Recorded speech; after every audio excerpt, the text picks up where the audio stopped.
Good afternoon, our good viewers. Today, it's another segment that we have, and today we are talking to Anthony. Anthony is a businessman, has a very good business, and he's also suffering from epilepsy. So, karibu sana, Mr. Anthony. Yeah, thank you. Yes. So maybe you can tell us, do you know about epilepsy? Have you ever suffered from epilepsy, or do you know anyone who's suffering from epilepsy? So, my name is Anthony, Yes. and I became epileptic when I was already a man. It got me actually when I was working. I mean, I used to drive some bus, and all of a sudden I had an attack. So afterwards, there was a set of things that happened in my life. The first thing was that I lost my job. The second one, uh, I lost my friends. Nobody wanted to move away, to move along with me now. They feared. The third one, I lost my family. Everybody, even my family, went away because they did not want to. They feared. And then in this one, my life became very difficult because at this point, first I was disappointed, and I had also kind of depression. So I went into the beer, see, just to look for a company. And the beer now also increased my attacks. So I could have as many as 12 in 1 month. Okay. Yeah, The seizures. the seizures, yes. Okay. And I was alone. Mm-hmm. Even you can imagine when I was cooking, my life had become very difficult. Yeah. I could wake up from a seizure, and since I'm hungry, I could go to struggle to cook. Yeah. I don't know even why I never fell towards the fire. You see? Um, Two, I don't know why I never fell, on the water. Let's say when I'm walking on the road. But many times I fell on the road here in town. Yeah. I fell even in a dam, in Uhuru Park Dam. The Uhuru Park Dam? Yes, I had taken my kids sometimes there to enjoy their day, and we decided to take a boat. Yeah. But inside the middle, I got an attack. Yeah. So the kids screamed, and the lifesavers came inside in the dam to get me. To retrieve you. So you can imagine, I fell many times even on the roadside. Okay, so maybe what are the triggers? The triggers, maybe, is it the water that triggered you to have the seizure at that time, or maybe what can you say triggers you to have the seizures? Yeah, I don't know really what triggered it, but sometimes I'm not a doctor in this, Yeah. because now I could associate it with my happiness. When I was excited, Yeah. I could always have an attack. Okay. But I couldn't tell you it's exactly because of this. But then again, once I was disappointed, I went to the beer. Also, the beer triggered this. Oh, But I okay. couldn't tell you exactly this was my The triggers. the trigger. Oh, because sometimes you find that people who suffer from epilepsy, there are others who suffer from the flashes from the From the light. photos, yeah, or maybe the water, running water, or maybe too much excitement, as you have said. Yeah. Maybe a lot of heat also. Yeah, you find some people. Or anger. Yeah, or even anger, Yeah. or a lot of stress. Yeah. A lot of stress, thinking a lot.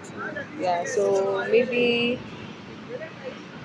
For me, I couldn't tell you. I can't Okay. tell you that I suffered it because of this. Oh. But what I know is that I always used to find myself down, and a lot of people surrounding me, Yeah.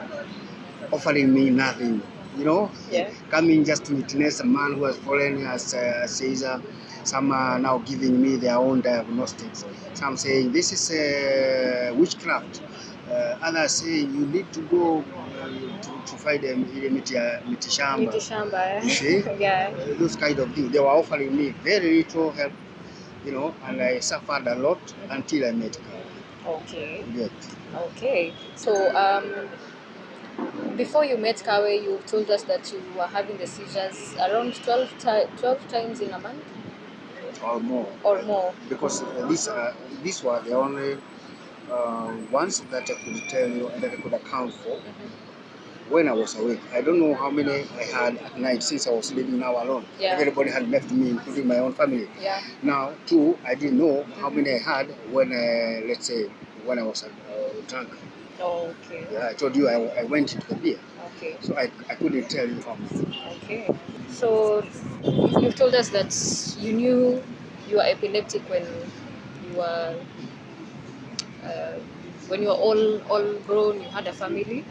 So maybe you can give us an estimate of how long you have lived with it. Now, it got to me, the first attack came in 2005, in July 2005. How can I forget that day? I can't forget. Only that I can't remember the exact day, but it was July. Okay. Yeah. So Since then, I lived with it for many. I suffered a lot of it, a lot for many years alone.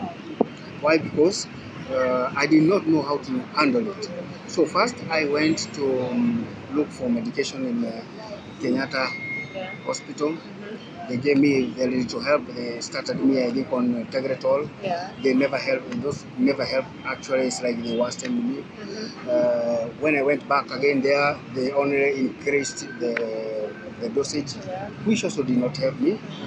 I did a lot of scanning. I did a lot of EEGs and these things. You know, I changed it from hospital to other hospitals without really getting it. So, before I realized, I got the proper medication from the doctor.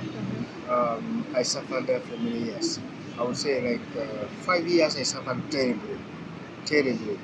And also for the fact that I was alone, it was really hell for me. So did epilepsy, once you knew that you're epileptic, did it maybe change the way you viewed your life? Maybe basically, did it change the way you view your life? Yeah, a lot. Because epilepsy, first of all, to many people, is a deadly disease. It's something unheard of. It's something nobody wants to be associated. Even me, I do not want to be associated with it. Okay. I wanted it away from me completely. So I also tried so many hospitals and so many medicine, including even the herbal. Yeah. But plus, the other people are also saying that I could even try the witchcraft. Fortunately, I didn't try it.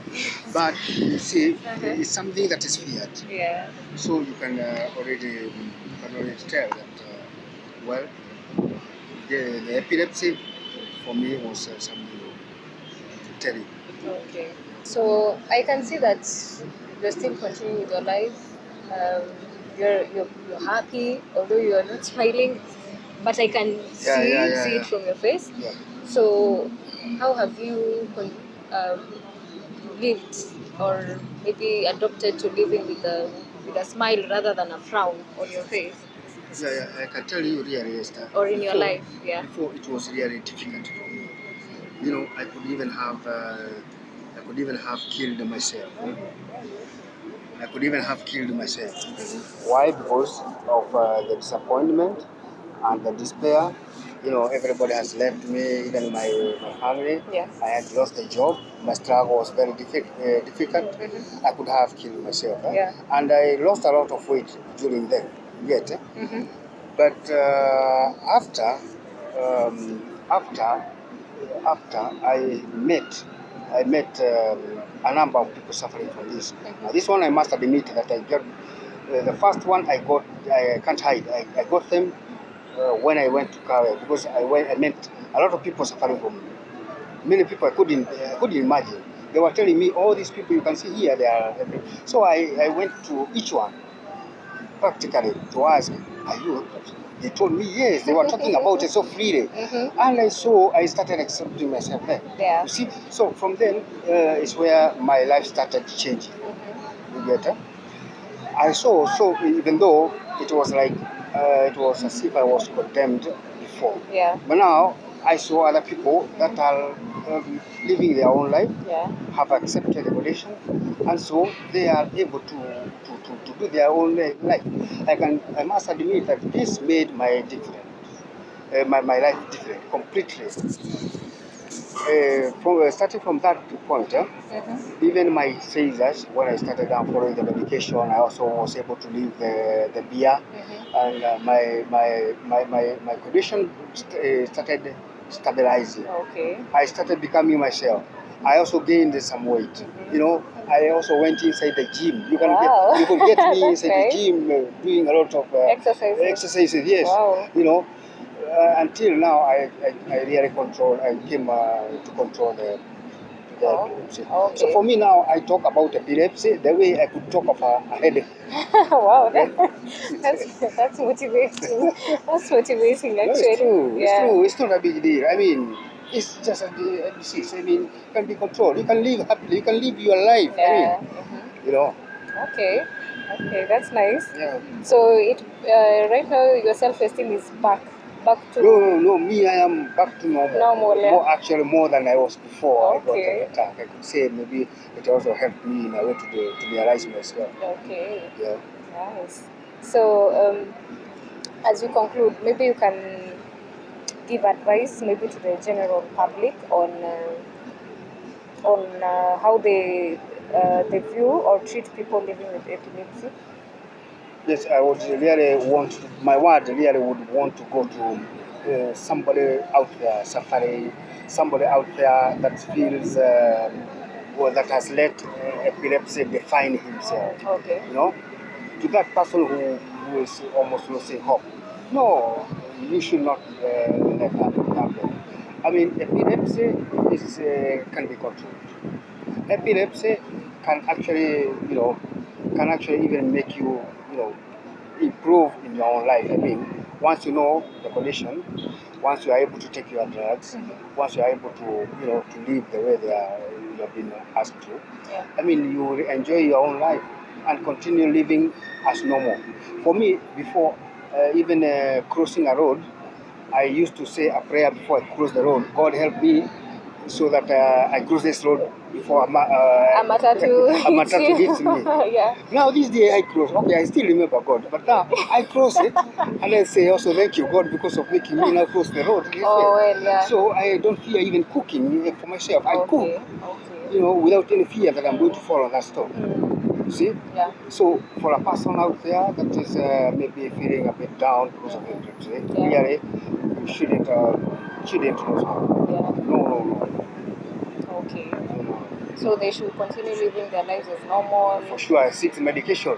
Don't leave the medication. Yeah. But continue living as normal. Accept it. Uh-huh. Yeah, you live. So acceptance is the main thing Is a first. key. Is a the key. main is the key But it's a thing key. first. Okay. Because you live, otherwise you live like a person who is condemned. You can't go far. Yeah. True. So and maybe how can you tell the public or how can you tell people out here how can they live with how should they treat or how should It's they a live with problem. people? The problem is the problem with the public is Yeah. that they condemn a person suffering from epilepsy. From even the time of Jesus, a person, suffering from epilepsy is looked like a person who is dying. My friends got lost because they thought that I am going to die, and they did not want to be responsible for my death. My family got lost. My wife got lost because she thought she did not. She feared. You get it? Yeah. This is a problem with the public. Otherwise, she went away when I really needed her most. You get? No, it should not be like this. Should be that this is a time that the public should assist the other person. Don't look him as if he's dying. No, don't condemn him. No, that person needs you to survive. That person needs a word of encouragement. You see? Yeah. Wake up. Don't worry. It's something normal. Yeah. You got hit here. Maybe you need to go for medication here. You just need, the tongue. Maybe you have, some words of encouragement. Other than, oh God, I have seen this thing in my family. They normally see like this. They start giving the diagnostics that are are Well, not of no actually I they can are say more maybe they are condemning. myths or something, Yeah, they are more condemning. misconceptions. They're more of condemning than helping. Okay, Yeah, it's true. so maybe we can look at matters to do with relationships. Um, do you think a person who is living with epilepsy can be able to maybe have a family one day, or maybe have a boyfriend or a girlfriend? What's your take on that? Yeah, it's very possible. Actually, as I said, having epilepsy or living with epilepsy is not a condemnation. Yeah. I mean, and you can even live back to your normal. It takes the other person who understands you or understands the condition and is able to or accept it, you know, to live with it. Then this can make even a relationship mature. Even can make even a marriage. I'm telling you, for me, I would even feel more comfortable to have a woman who is already epileptic, because I understand her condition and he understands my condition. I'm telling you, this is even much better than even living with somebody who doesn't have. And because it's like somebody saying that mimi nimeokoka, wewe haujaokoka. It's like sahani moja iko safi na ingine iko na uchafu. Yeah. You know, but this is two that are either ziko uchafu, they can still live together. I mean, for me, a relationship is very much possible, and even a mature one, because somebody will take care of the other when the other one is in that condition, or vice versa. Okay. Yeah. So, in short, a relationship can be possible. Bora wote wawili waweze kuelewana. Just Yeah, and it's not a must that ikuwe ati both of you are epileptic. No. One can Yeah. anaweza kuwa epileptic, mwingine. No, not even. Okay. But it's, the key point is this that it's not a condemnation. Yeah. Having epilepsy is not being condemned. Sawa It's sawa. let me tell you, Esther. It's I'm a normal human person. You get me? Yeah. I do every single thing that a person do, or even sometimes I even surpass what the other people, normal people, that are calling them in quotes, that they are doing. Okay. So this condition is very possible also to have a relationship, Okay. Thank you. and even to have kids. Yeah. And have many kids as possible as you want. And feel they are. Yeah, true. Yeah. Okay. It's true. Sawa sawa, asante.